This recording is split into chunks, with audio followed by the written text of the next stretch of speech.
Bonjour, bonjour Henri. Comment allez-vous? Je vais très bien. Comme à chaque fois qu'on se voit d'ailleurs. Oui. C'est la formule rituelle, Oui. même si on ne va pas très bien. Voilà, on a pas. de la chance de ne pas habiter à Montauban, et Oui. donc de ne pas avoir eu ces épouvantables orages. Oui. On va parler aujourd'hui de ce qu'on a déjà commencé à évoquer par un billet, c'est-à-dire le rapporteur public. C'est un grand sujet, ça. Oui.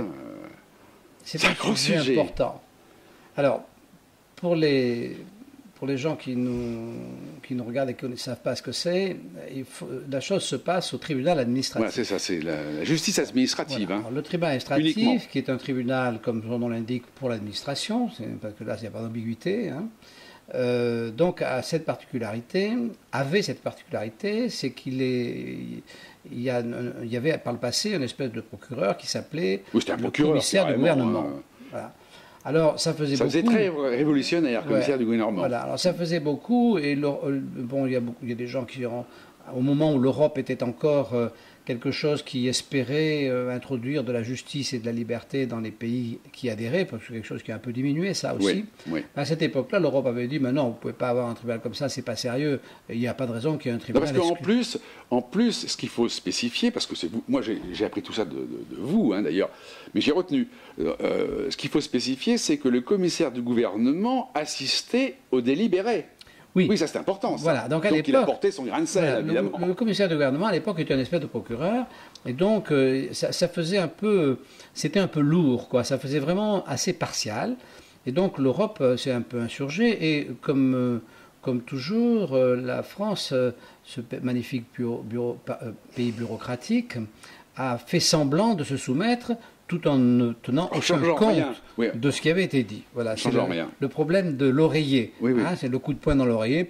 Vous avez dépensé votre énergie, puis l'oreiller s'en fout. Bien. Alors donc, à la suite de l'Europe, etc., la condition de ce commissaire de gouvernement a été un peu changée. C'est-à-dire qu'il est devenu, d'abord, il a changé de nom, déjà, tout de suite, c'est la première chose. Il est devenu un rapporteur public. Moi, je ne sais plus le commissaire de gouvernement, c'est le rapporteur public. Et son statut a un petit peu été modifié, c'est-à-dire qu'il n'a plus le droit d'assister aux délibérations, il ne fait pas partie du tribunal, donc il ne fait pas partie du gouvernement, donc il est une espèce d'électron libre, indépendant, qui cependant... Ça, c'est la version officielle. Oui, c'est la version officielle, c'est la version, c'est la réalité, hein, donc c'est comme ça. Hein. Sauf que, officieusement, il est issu, d'après ce que l'on sait, il est quand même issu des finances. Oui. Hein, et puis, dans les problèmes fiscaux, à 99%, il est toujours pour Bercy. Oui, puis il est logé au tribunal administratif, ses bureaux sont à côté des autres membres du tribunal, enfin, puis il se voit toute la journée. Oui. Donc, effectivement, non, il n'est peut-être pas dans la pièce de la délibération, encore qu'on n'en sait rien, mais admettons qu'il n'y soit pas, mais de toute façon, il est dans le truc. D'après aussi le Poisat, souvent son mémoire est fait directement par les impôts. Absolument. Enfin, il n'a rien à faire, on lui donne ce qu'il doit dire. Donc cet homme, ce rapporteur public, il a des spécificités, c'est-à-dire qu'il intervient à l'audience. Et quand il intervient à l'audience, il a au préalable préparé un mémoire auquel on n'a pas le droit... On n'a pas accès. Auquel on n'a pas accès. Donc ce mémoire, il est publié... une partie de ce qu'il dit, le sens de ses conclusions, ça s'arrête là, le sens de ses conclusions, le sens des conclusions de son mémoire, sont mis sur Sagas. Alors Sagas, c'est un site qui appartient donc au tribunal administratif et sur lequel, avec votre numéro de dossier, vous pouvez aller voir l'évolution de votre dossier, les différents dossiers qui ont été changés, les dates, etc. Enfin, c'est assez bien, c'est bien tenu, hein, c'est très bien tenu, c'est le greffe du tribunal. Au tribunal administratif, il y a une chose qui marche, c'est le greffe. Ouais. Ça marche très très bien, vraiment bien, quoi. Puis ça, c'est honnête. Si vous allez déposer quelque chose, ils vous le tamponnent, il n'y a aucune tricherie, ça marche bien. Donc le greffe tient ça marche bien, et 2-3 jours avant l'audience, le rapporteur public met le sens de ses conclusions. Quelquefois, le sens des conclusions fait plusieurs lignes.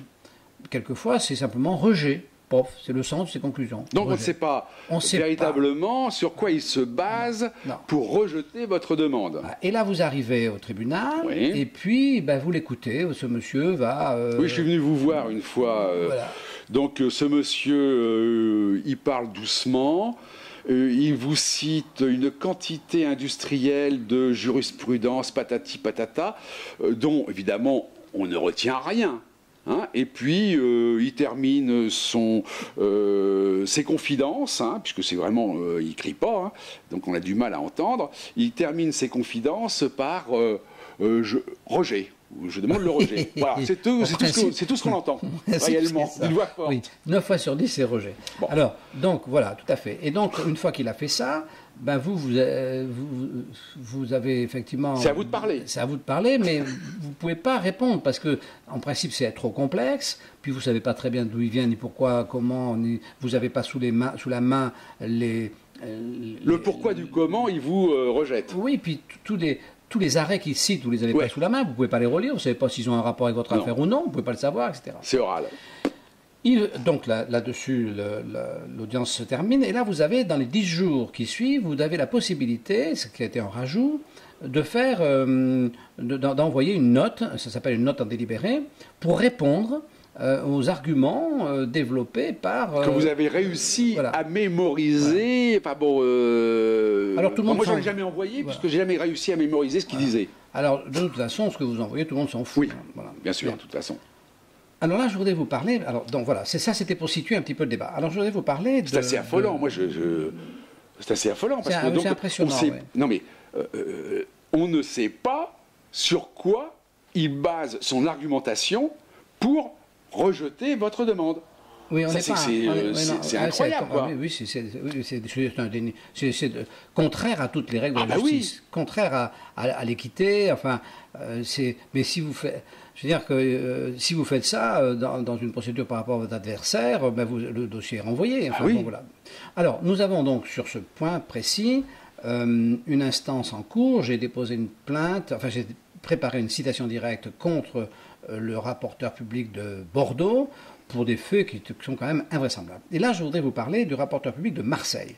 Alors, le dossier est un petit peu différent. Il s'agit mais alors donc, je reviens à votre plainte sur le rapporteur public. Excusez-moi de vous couper, Henri, vous savez bien. Sur votre plainte du rapporteur public de Bordeaux, vous avez donc réussi, si vous portez plainte, c'est que vous avez réussi à avoir son... Ah oui, bah voilà, oui, mais non, voilà, il faut le dire. Savoir, quoi. Ah oui, mais il faut le dire. Oui, ah oui, oui. Alors, donc, vous avez eu la chance. Voilà, alors oui, à Bordeaux, ce qui s'est passé, c'est que dans un premier temps, dès que j'ai vu son avis sur Sagas qui se résumait à rejet, je lui ai demandé son mémoire. Et donc, il a refusé de me l'envoyer. Bien sûr. Et ce n'est que... Alors, mais le mémoire a été mis dans le dossier. Ce qui fait que comme j'ai été en Conseil d'État, mon avocat en Conseil d'État a pu récupérer ce mémoire et me l'a fait parvenir. Il n'y a que l'avocat au Conseil d'État qui peut obtenir... Il faut avoir accès au dossier. Voilà. Donc tant que vous n'allez pas... Si vous n'avez pas les moyens de vous payer un avocat au Conseil d'État, vous n'avez jamais les mémoires de... Donc si vous n'arrivez pas au Conseil d'État... Vous ne savez jamais pourquoi vous avez été tué. Bon, donc vous... Le meurtre reste impuni et vous ne savez même pas pourquoi vous avez été pendu. Hein, c'est incroyable. Bon, donc, vous allez en Conseil d'État, donc votre avocat au Conseil d'État vous fait parvenir le fameux mémoire de ce rapporteur public. Et je m'aperçois qu'il y a des falsifications de la vérité épouvantables. Et alors, je pense, enfin on verra, parce qu'évidemment... D'où votre plainte. Ma plainte, inutile de vous dire que d'ores et déjà, j'ai des difficultés pour avoir une date de citation. Alors déjà, quand j'ai téléphoné au tribunal correctionnel de Bordeaux, on m'a dit mais vous savez, c'est délicat. Je sais comment, qu'est-ce qui est délicat? Mais oui, mais quand même, c'est délicat. J'ai dit que c'est délicat, il n'y a rien de délicat. C'est une procédure. Si vous trouvez que j'ai tort, vous me condamnerez. C'est mon droit. Oui, bien sûr, mais il faudrait quand même que vous envoyiez un modèle pour qu'on voit si tout va bien. Bon, donc ça m'avait déjà fait ça avec Bertin Champ, bon, pas de problème. Donc j'ai envoyé, ils vont me donner, hein. Puis ils vont me foutre une consignation à 5 000 € pour pas que je le fasse. Enfin bon, ils vont sortir toute la clique de toutes ces choses, de cette justice qui est complètement pas juste du tout, qui n'a jamais eu l'intention d'être juste d'ailleurs, hein, qui est bon, c'est comme ça. Mais enfin, ça fait rien, il faut quand même continuer à se battre dans le système, on ne va pas sortir de là. Donc ça, c'est Bordeaux qui sont en cours. Alors, donc si vous voulez voir la plainte d'Henri, vous allez sur son dernier papier, il y a un lien pour, qui vous prouve les aberrations, les faussetés de ce fameux... les mensonges. Voilà. Alors, donc je voudrais revenir maintenant à quelque chose qui est moins personnel, qui nous intéresse tous, parce que le temps passe là. Vous savez que nous militons pour pouvoir enregistrer le contrôle fiscal. Parce que dans le contrôle fiscal, il se passe des choses. En règle générale, l'atmosphère n'est pas plus tendue que ça. Et ces choses qui se passent disparaissent, toutes ces choses, ces échanges verbaux qui sont très importants, disparaissent complètement au moment de la notification par l'agent du fisc. C'est-à-dire que contrairement à ce que prévoit la charte du contribuable, qui explique bien que le débat oral et contradictoire est l'élément clé, l'élément essentiel d'un contrôle fiscal, cet élément clé essentiel, on n'en a aucune trace, et quand la notification arrive, tous vos arguments, tout ce que vous avez dit, toute votre bonne foi disparaît sous 10 pages qui deviennent une espèce de produit purement administratif, purement bureaucratique, et qui va vous tuer. Donc, j'ai tenté de filmer un contrôle, les contrôleurs sont partis, ont refusé et m'ont dénoncé comme m'opposant au contrôle fiscal au seul motif que je les avais filmés. J'ai donc engagé une procédure au tribunal administratif où la magistrate a fait un déni de justice, elle n'a pas voulu juger. J'ai donc engagé une action au pénal à ce sujet pour déni de justice que je vais évidemment perdre et je vais être lourdement condamné. Et puis j'ai été en appel. Et en appel, j'ai eu récemment le fameux mémoire du rapporteur public. Alors ce rapporteur public de Marseille, paradoxalement, sur une partie de mes prétentions, enfin de mes réclamations, me donne raison. C'est une exception, dont acte. Mais sur la partie du film, vous allez voir, je vais vous lire parce que c'est quand même très intéressant. Alors voilà ce que dit alors j'ai donc eu ce mémoire aussi pareil par mon avocat en Conseil d'État. Alors il parle donc sur la régularité de la procédure. Donc ça c'est le rapporteur public. C'est le rapporteur public qui parle, c'est le mémoire que l'on n'a pas, qu'il a dit à l'audience et que donc j'ai obtenu après. Alors, et on parle de l'élément qui nous intéresse là, c'est-à-dire donc le film. C'est un élément essentiel de notre avenir à tous, à nous tous contribuables. Parce que de toute façon maintenant on est filmé partout. Oui, voilà, donc je ne vois pas qu'est-ce que ça change. Alors, sur la régularité de la procédure, les requérants soutiennent que nulle loi n'interdit de filmer le débat oral et contradictoire entre le contribuable et les agents de l'administration fiscale. Il n'existe effectivement pas d'interdiction générale de procéder à un tel enregistrement. Donc, dont acte, il n'y a pas d'interdiction d'enregistrer. Mais il rajoute, avec l'accord des personnes concernées. La doctrine administrative étant toutefois défavorable à un tel enregistrement, comme indiqué dans une réponse ministérielle. Cependant, le droit à l'image et à la voix fait obstacle à ce que l'administration fiscale ou le contribuable vérifié enregistre les opérations de contrôle sans autorisation préalable ou sans l'accord des personnes concernées. Alors, vous voyez là, commence à devenir pervers. C'est-à-dire qu'on nous dit que le droit à l'image s'opposerait au droit à la preuve. Donc vous imaginez ça, c'est-à-dire que vous imaginez le type qui fait un braquage dans une épicerie, il est filmé, et puis il dit stop là, le droit à l'image s'oppose, mon droit à l'image... Oui, c'est ma vie privée. C'est ma vie privée, s'oppose à ce que vous me filmez pendant que je braque cette épicerie. Ouais. Voilà. C'est pas bête. Hein. C'est comme ça. Voilà. En fin de compte, c'est exactement ça, les impôts. Ils vous font un braquage et ils disent... vous ne pouvez pas nous filmer. Vous pouvez pas nous filmer. Voilà. Hein, ils vous braquent. Donc, si vous voulez, c'est quand même complètement pervers. Et alors, ils rajoutent, parce que c'est toujours pareil, parce que c'est quand même, sont quand même des gens, c'est des énarques. Donc, au niveau du français, du phrasé, de tout ça, c'est quand même très bon. Alors, ils rajoutent, vous voyez, parce qu'ils nous mettent dans le même sac. Le droit à l'image fait obstacle à ce que l'administration fiscale ou le contribuable, c'est-à-dire nous, administration fiscale, on ne demande pas à vous filmer à cause de votre droit à l'image. Ah oui, évidemment, qu'ils ne demandent pas à nous filmer. Oui, mais quand il me ruine et que je ne peux plus changer ma bagnole, il ne se fait pas de souci pour mon droit à mon image. Parce que, si vous voulez, depuis que je suis clodo, quand même, à cause d'eux, je n'ai pas tout à fait la même image. Je veux dire, quand je me promène en ville, je vois très bien que mon image a changé. Donc ça, mon droit à l'image, ça ne les intéresse pas. Bon, alors donc vous voyez... c'est quand même tout à fait intéressant. Alors après, il nous parle de l'article 9 du Code civil droit à l'image que tout le monde connaît. Et alors, la fin, et c'est là que c'est quand même pervers, enfin, dit-il, l'exigence d'un accord préalable des personnes concernées avant l'enregistrement des opérations de contrôle fiscal n'est pas de nature à faire obstacle à ce qu'un contribuable apporte par d'autres moyens la preuve que le vérificateur se serait refusé à un débat oral et contradictoire au cours du contrôle.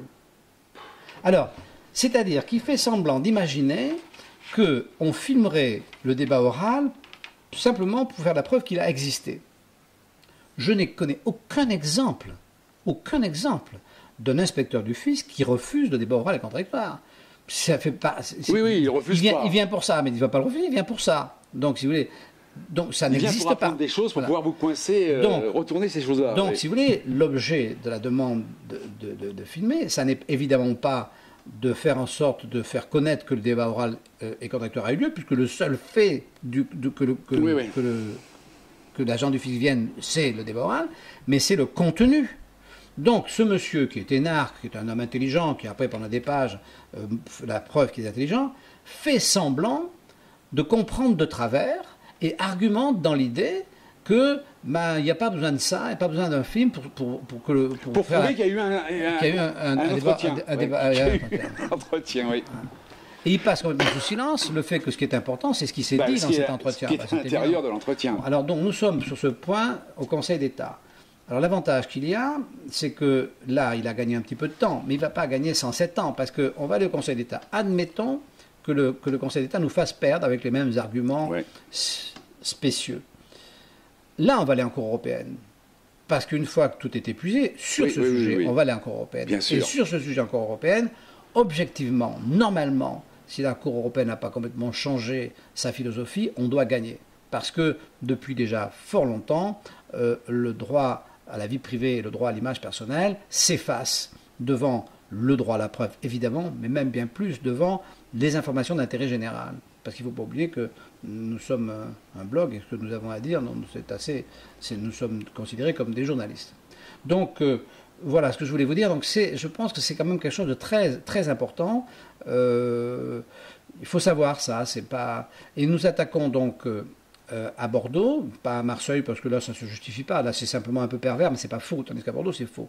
Nous attaquons à Bordeaux et nous avons un procès contre ce rapporteur public qui, je pense, est nationalement exemplaire.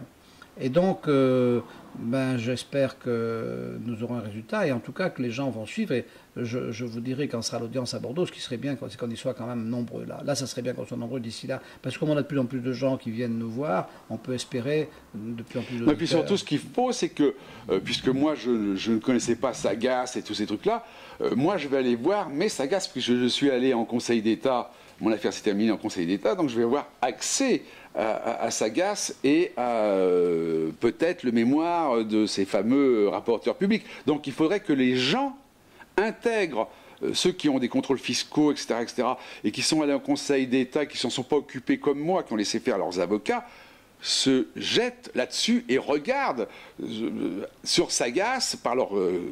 Mais ce qui est... Enfin, moi, ce que je trouve invraisemblable, si vous voulez, c'est qu'effectivement, on soit obligé, pour comprendre tout ça, de court-circuiter les avocats. Parce que, si vous voulez, normalement, ce qu'on fait là, c'est le travail des avocats. Jamais l'ordre des avocats ne devrait tolérer le fonctionnement actuel des tribunaux administratifs. C'est intolérable.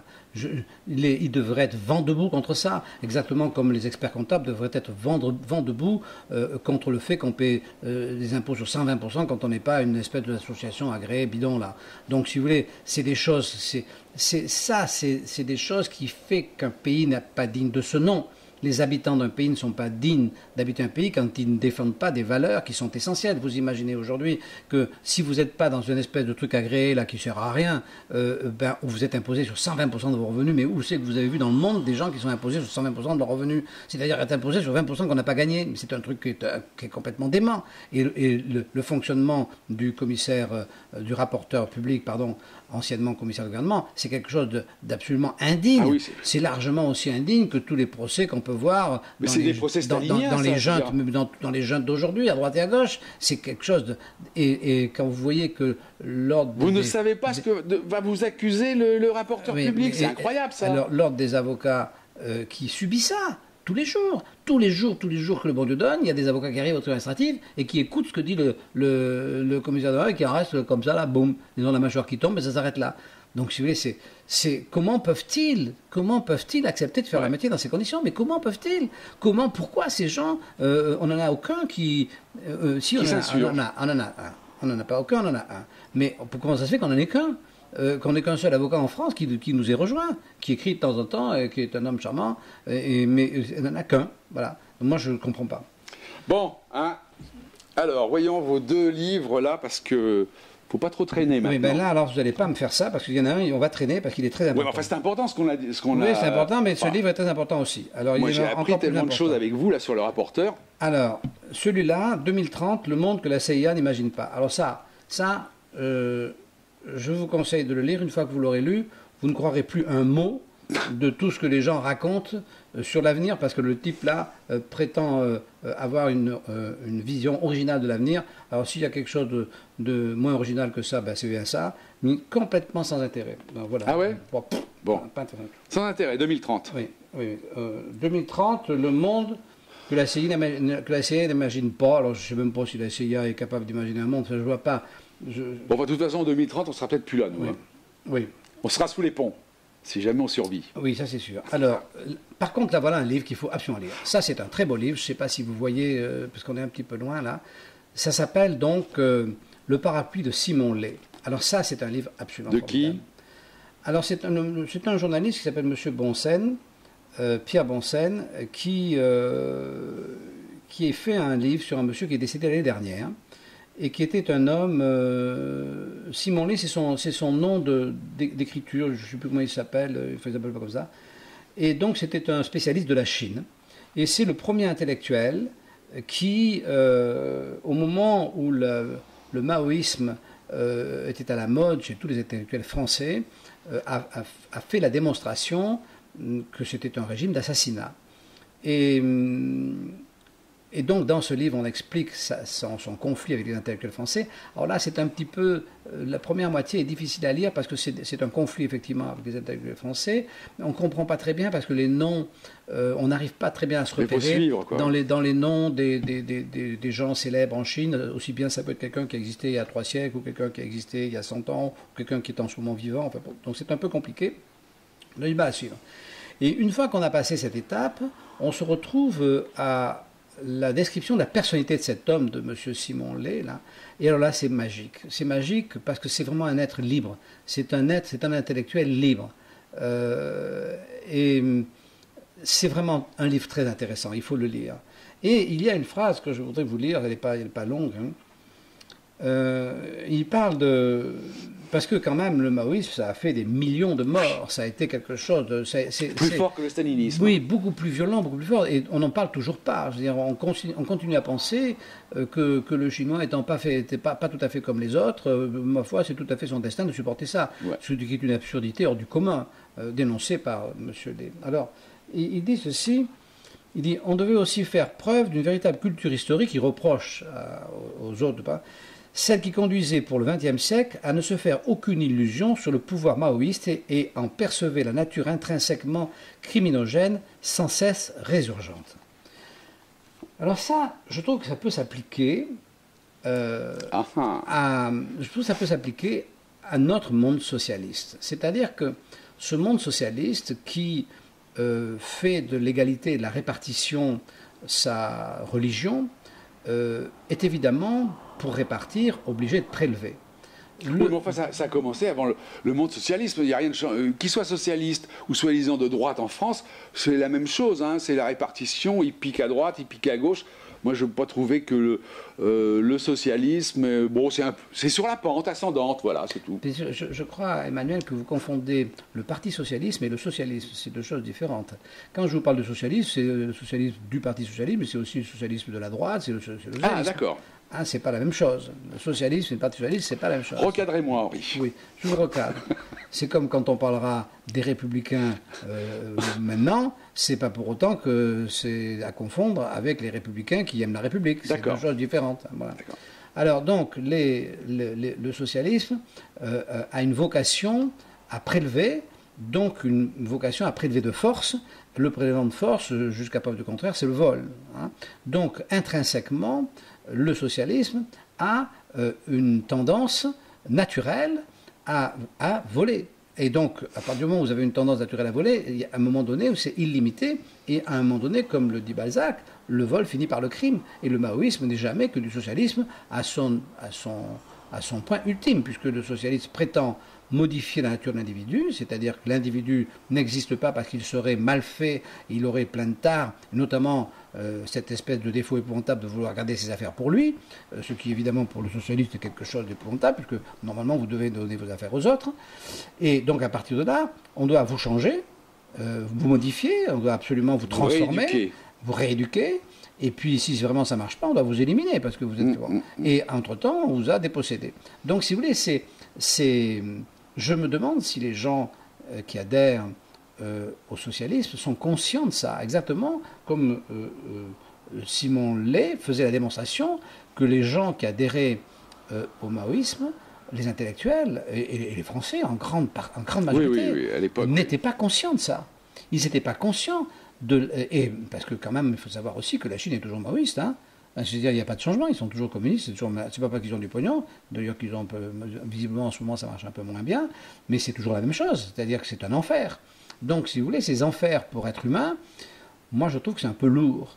Et je pense quand même qu'il faudrait repenser un petit peu à respecter l'individu, parce que même un individu excessif, ça reste un individu. C'est quelqu'un qui vaut la peine et qui fait l'humanité.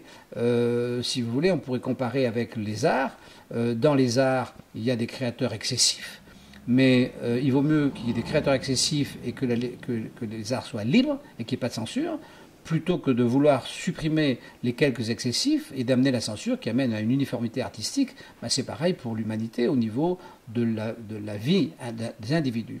Donc moi je pense que la vie individuelle, c'est la seule qui doit être respectée, même si quelques individus, effectivement, sont un peu plus cupides que les autres, peu importe. Mais c'est bien, il faut se méfier, il faut vraiment prendre de grandes distances avec tous ces systèmes, et ce livre, vraiment, il faut le lire, ce livre. C'est vraiment un très beau livre. Et alors, en plus, cerise sur le gâteau, à l'intérieur de ce livre, vous avez tout un, je dirais, vous avez toute une partie de la bibliothèque de ce monsieur. Et donc, vous avez une espèce de guide vers des livres dont certains j'ai lu, d'autres j'ai pas lu, et certains je vais acheter. C'est-à-dire, vous avez la bibliothèque qui a constitué la pensée de cet homme. Et c'est vraiment passionnant. Je vous conseille vraiment ce livre. Voilà, c'était long, hein, mais désolé, hein, je crois je voulais dire tout ça aujourd'hui. Bon, bah écoutez, on se retrouve prochainement. À bientôt, Emmanuel. À bientôt, Au Henri. revoir.